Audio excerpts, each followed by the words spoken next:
On retrouve en hôtellerie-restauration un nombre très important d'investissements. On y trouve par ailleurs un four, des plaques de cuisson, un réfrigérateur, un chauffage, une chambre froide, un lave-vaisselle, le mobilier. En effet, il y a un énorme panel d'investissements que l'on peut retrouver, et oui, ça commence vraiment à faire beaucoup.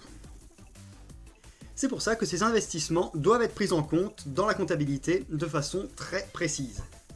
Tous ces investissements étant utilisés pendant plus d'un an ou un autre, ce sont les immobilisations. Il est possible de classifier les investissements selon leur nature. Nous avons tout d'abord les investissements de création qui permettent de créer le potentiel de production de l'entreprise, les investissements de remplacement qui permettent de maintenir et de l'améliorer, et les investissements d'expansion pour augmenter la capacité de production de l'entreprise. D'un autre côté, on peut aussi les classifier selon leur type. Nous retrouvons là-dedans les immobilisations corporelles, celles qu'on peut toucher, les immobilisations incorporelles qu'on ne peut pas toucher, et les immobilisations financières, des sommes d'argent placées ou prêtées. Et voici un tableau récapitulatif des deux types de classification des investissements.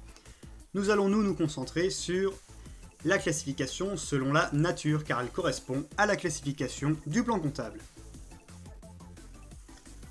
Ces investissements, donc ces immobilisations, ont un coût d'acquisition qu'il faut savoir calculer.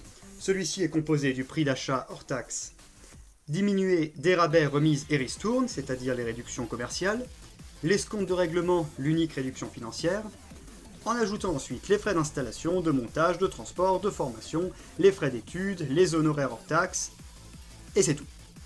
La TVA n'est pas dans le coût d'acquisition, elle est prise en compte ailleurs dans un compte de TVA. Le fonds de commerce, qui est l'un des investissements les plus importants dans le cas d'une entreprise d'hôtellerie-restauration, a une valeur qui dépend de plusieurs facteurs. Sa localisation, est-ce que l'hôtel ou le restaurant est placé dans un lieu très fréquenté ou bien perdu au milieu de la campagne? La valeur des biens meubles et immeubles, principalement la valeur des murs, et le nombre de couverts qui peuvent être servis. Un restaurant capable de servir 10 couverts gagnera sûrement moins qu'un restaurant capable d'en fournir 100. Tous ces facteurs ont un point commun. Ils représentent en réalité le chiffre d'affaires envisageable. La valeur du fonds de commerce dépend donc du chiffre d'affaires envisageable par ce fonds de commerce.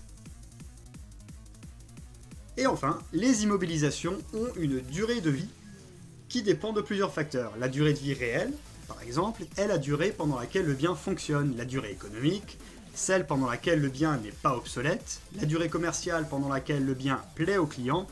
Et enfin, la durée fiscale et comptable, durée pendant laquelle le bien voit son coût d'achat réparti, et durée d'utilisation normale pour les usages et la profession. Nous, c'est la durée de vie comptable qui va nous intéresser. La prochaine fois, nous étudierons l'acquisition et le financement des immobilisations à l'aide de l'emprunt, du crédit bail ou de la location. À la prochaine!